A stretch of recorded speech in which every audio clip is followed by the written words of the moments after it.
Level 1-3. Although once not long ago, the constables of Jova and the turnkeys of Ogre Dungeon had all but gotten along together just fine, over the past 18 months, things had all but deteriorated between the two. Under the leadership of Captain Sharperton, most of the keys down in Ogre Dungeon had begun to think that the local constables were becoming far too soft and weak and pathetic. Not to mention that they were all completely lacking in proper numbers. Turnkeys did outnumber them 20-1 to protect Jova properly. So, some of the keys under Sergeant Nolan and Captain Sharperton began to offer their services to help the local constables of Jova patrol the streets and keep them safe as they always had their blocks in Ogre Dungeon. To which, of course, all the constables under Captain Primus unanimously shouted back, "No! Absolutely not! Stay the hell out of constable business, you stupid bunch of screws! Stay in your shitty hole in the ground beating on ogres all day where you belong, and leave Jova to us or else!" To which, of course, all the turnkeys in Ogre Dungeon then unanimously shouted back, "Or else what,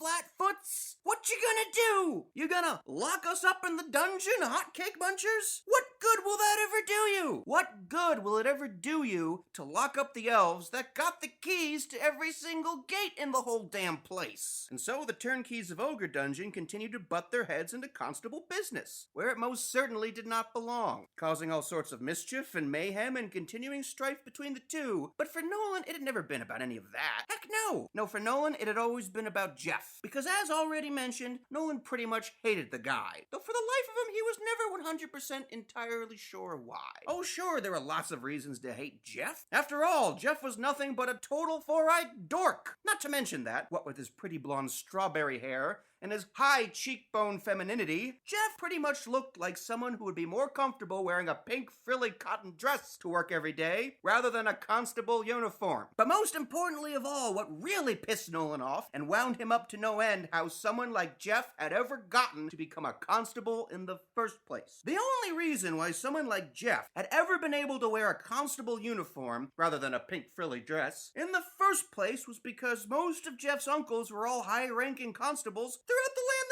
themselves, and they had just simply given the job to him on a silver platter when clearly, if you asked Nolan, it's not like someone like Jeff ever deserved it. Lots of reasons to hate Jeff indeed, but still, maybe last week, Nolan had finally taken things just a bit too far. Maybe last week when Jeff had dared to somehow show up at his house, at his very front door no less, to make Nolan an offer, if you could even call it that, as insulting as it was. Maybe Nolan should not have lost his temper in the way that he did. Maybe Nolan should have shown just a little more restraint, some professional courtesy even, because now after what he had done, there would be no going back for any of them anymore. Not for the constables of Jova or the turnkeys of Ogre Dungeon, but most importantly of all, not for turnkey Sergeant Nolan and second Lieutenant Constable Jeff! Nolan screamed because there Jeff was, right in front of him, as if by magic, accompanied by his two constable cronies, Vix and Wedge, over by Big Belmonte's house, and apparently surrounding a scared little blue-haired elf boy that was cuddling in his arms what appeared to be an oversized red toy ball, probably the biggest toy ball Nolan had ever seen, that was for damn sure. Vix and Wedge instantly saw Nolan, and they all but froze up in terror, but Jeff did not look like he was about to freeze up in terror at all. No, Jeff looked pissed, and more pissed than Nolan had ever even thought him capable of being. And he most certainly still had the black eye on his face to prove it. "I thought I told you to stay away from my house, Jeff!" Nolan shouted in a fury. "I'm not anywhere near your house, Nolan. Bug off!" Jeff smoldered almost equally back. "Well, I thought I told you to stay away from Steiner Street too, you little prick!"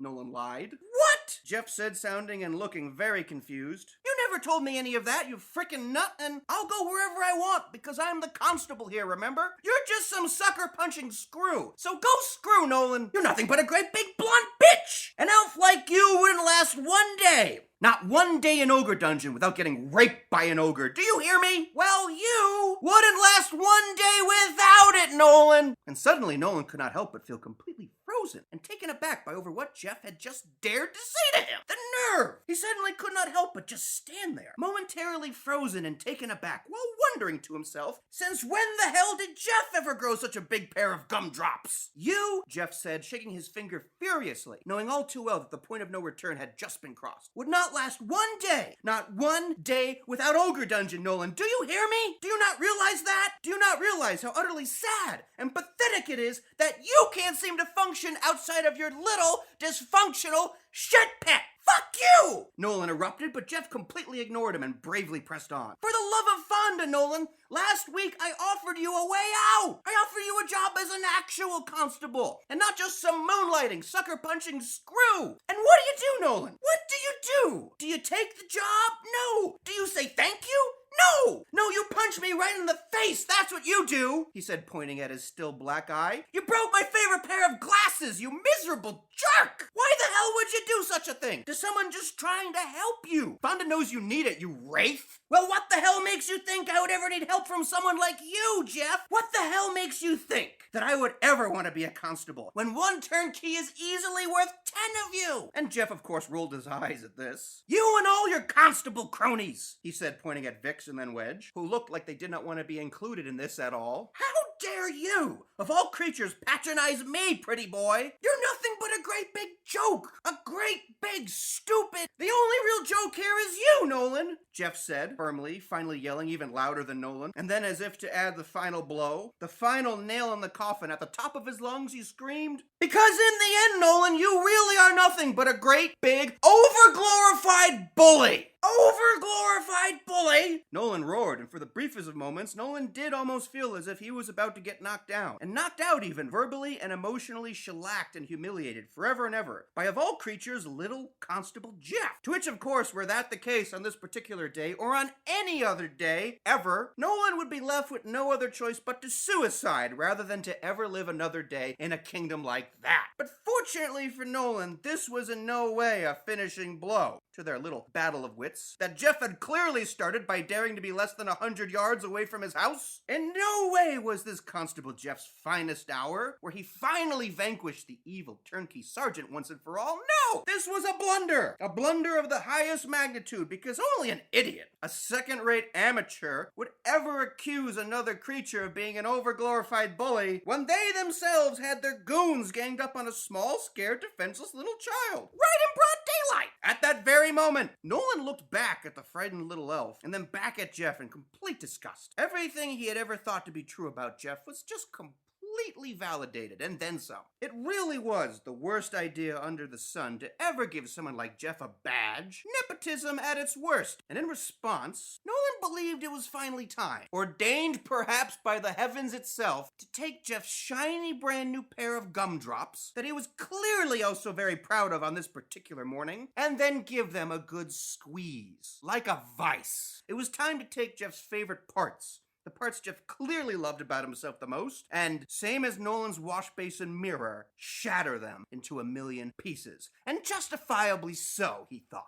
Nolan stared back at the boy once more, and then back at Jeff. He squeezed his bloody hand hard until he could feel a couple fresh drops, and asked, "Overglorified bully, you say, Jeff? Overglorified? Tell me, Jeff, which one of us takes on creatures twice their size every single day for a thankless public that won't even give us a damn free cup of Earl Grey in the morning? And which one of us spends his mornings pushing up on old grannies for back taxes, and then ganging up his goons on small, helpless little elf children in broad daylight?" And to this, Jeff did in fact let out the tiniest of gasps. And the effects on Jeff were almost instantaneous. His eyes bulged and went glossy. His legs buckled over, and his knees even squeezed tighter together ever so slightly, as if Nolan had in fact just somehow magically reached over and grabbed his gumdrops, his elf parts, his best parts hard, and squeezed and squeezed and squeezed until they felt like almost popping. "Tell me, Jeff," Nolan continued, "have you ever picked on a creature your own size in your entire life, or do you let all your uncles fight all your battles too?" "Get the hell out of here, Nolan," Jeff poisonously hissed. "Get the hell out of here right now, Nolan,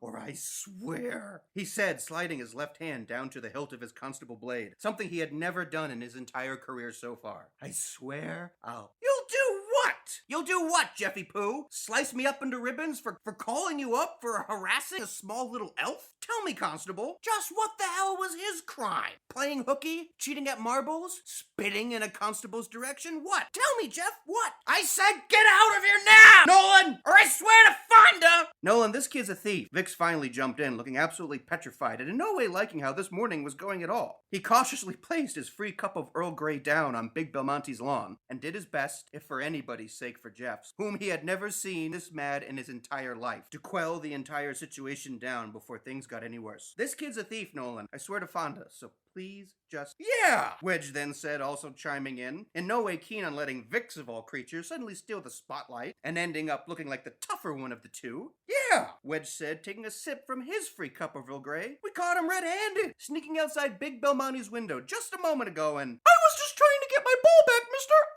honestly, squealed the kid, and both Vix and Wedge instantly turned white. Vix panicked. No, you were not, he said, and then turned back to Nolan. Nolan, please, you've got to believe me. It's really not what it looks like. This kid is a serial thief, and... Jova's finest, ladies and gentlemen, Nolan said, shaking his head in condemnation while giving them all some sympathy clap. Jova's finest, Jeff, and you really wonder why so many of us just crawl out of our little shit pit to cover all of your stupid... You know something, Nolan? You really are a bastard! And in that instant, it was Nolan's turn to completely shatter and know exactly what it was like to be his wash basin mirror. In that instant, Nolan shattered, and it almost felt as if Jeff had in fact just taken out his constable blade and ran it right through him. Or perhaps it felt like Jeff had just taken a magical wand of death out of his back pocket and then shot it into Nolan at point-blank range. Nolan shattered. Nolan was shattered. Absolutely shattered into a million pieces. Nolan, you really are a bastard. Bastard. Bastard, bastard. Nolan is a bastard. Bastard, bastard. Nolan is a bastard. Just a simple little 7-letter B word, sure. But for Nolan, one that would always represent everything vicious, cruel, and unfair, and unloving, and unforgiving about an entire kingdom where everybody pretended to be elf-like, and yet no one ever truly was. A kingdom where everybody prided themselves on how good they were because their ears were pointy, and yet none of them were anything but vicious and cruel. Just a simple little 7-letter word, yes, but one that Nolan had spent his entire life just trying to escape from. Forever be free from, once and for all, but clearly there are just some things you cannot escape from. No matter how far you go, no matter how deep you bury yourself in your shit pit. Well, you wouldn't last one day without it! Jeff's words continued to ring inside Nolan's head between his ears. How? Nolan finally asked, doing his best to keep his lower lip from trembling, to keep the fiendish teardrops welling up inside him from somehow escaping the correctional facilities that wear his eyes. A turnkey who cries is as good as dead. You ever hear of a place called Angels, Nolan? And if Nolan did not feel shattered before, he most certainly did now. Because now it was Jeff's turn to smirk and smile and show off that he too, behind his strawberry blonde hair and his taped up glasses and his high cheekbone femininity, he too had a mean side to himself. Yeah, Angels, Nolan, you know. Finest place in Jova to get a drink. Hottest ladies around. Or perhaps you don't know. I don't ever see you there touching the sauce. I don't ever catch you on the nightlife scene. All I ever catch you doing is those stupid upside down push-ups you like to do when you think nobody's looking at you at the station. And Nolan continued to stand there petrified in utter horror, but unbeknownst to Jeff, though Nolan's arms continued to shake, one of those arms was shaking right down to the hilt of Nolan's boken stick. Yeah, Nolan, there's a lot you don't know about me. That's right, I like to drink, and I don't care that I'm a constable and I'm not supposed to. And you know, if there's one thing I like so much more than fine cider and ales, it's the ladies. So you know what? Maybe I should thank you for the black eye you gave me last week. And Nolan continued to stare at Jeff in horror as something began to burn inside him. Don't! Nolan's mind began to scream. Don't you do it! Don't you do it, Jeff! And now his hand was almost completely on the boken stick. Because get this! Suddenly, the most gorgeous little silver-haired pixie comes up to me. I think your name's Sephora. I think you know her. Jeff, I will kill you, he thought. I will kill you. Stop! But of course Jeff did not, and he continued not to notice exactly where Nolan's hand was going. Now tightly gripped around the boken stick, just about as tightly as Nolan wanted to put his hands around Jeff's neck. So anyway, she comes up to me, and guess what she asks me? Just guess! Guess for me, Nolan! That's right! She asks me,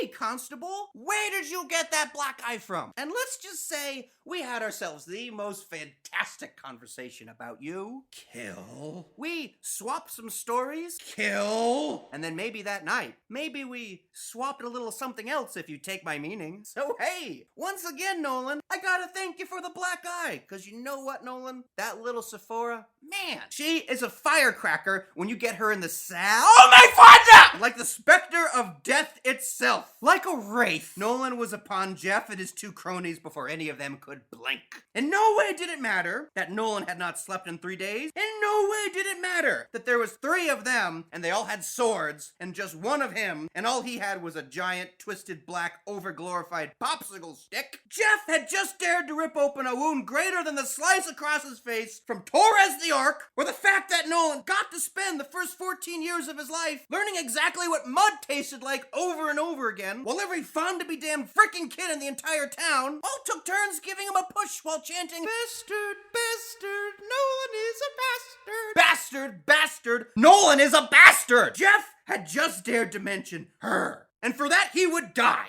Jeff was about to die, Nolan was going to kill him, and at least that way, he would no longer have to face Garland McMillan at the end of the day. He would no longer have to face the one creature that was once his one and only hope that there was at least one decent elf in this fucking kingdom. He would murder Jeff, and he'd probably just end up as McMillan's bunkie by the end of the day. And that would be fine with Nolan, because at least then he could finally sleep! Sleep forever and ever and ever. Because the best part about being a fiend, you got to sleep as much as you wanted! The turnkeys didn't care! Dungeon life was nothing but an all-you-can-sleep buffet. And it would be his, forever and ever and ever, and all he had to do was kill Jeff! But then something hit him. Something hit him hard. Something bouncy and clangy, and surprisingly as hard as a fond-to-be-damned ogre fist had ever been. Slamming right into him. Right into his face. Almost knocking his face clean off, and almost knocking a couple of teeth right out. What the Fonda? Nolan screamed, only to turn around and see that it was the little blue-haired elf staring right down at him. "What, are you crazy?" screamed the little blue-haired elf, suddenly no longer sounding quite so squeaky or innocent at all. "You're gonna kill them! What kind of a fiend are you?" And he made a move as if he was about to make a dash for his ball, now right by Nolan's feet. But then he opted for instead just to run away as fast as his little legs could carry him, as far away from Nolan as elfily possible. Still dizzy from the blow, but starting to gaining his senses, no longer feeling murderous at all. Of all things, Nolan could not help but think to himself, did that little brat just call me a fiend? Because was there ever anything worse you could call a turnkey than a fiend? But then instead he turned his attention back to the ball by his feet. There was no way in hell it was filled with air. And after a quick analysis, Nolan soon found what appeared to be a hidden zipper. And lo and behold, to his dismay, once zipped, out poured a couple of watches, some silverware, and a fistful of rupee gills. Nolan sighed, and he slapped his head right on his face and turned back to Jeff. Poor Jeff. Poor decent and honorable and always determined to do the right thing, now unconscious. Second Lieutenant Constable Jeff! I think I finally know why I hate you so much, Jeff. There's no turning back for either of us, is there? But you should have never offered me that job, Jeff. That was just abusive and cruel. And with that, Nolan made his way back down Steiner Street to the heart of town, into the heart of Jova, to catch the morning trolley so that he could face Ogre Dungeon once more. And of course, Garland McMillan. Because after all, this was the day of days. Ogre Dungeon, Nolan said to himself. What a bitch.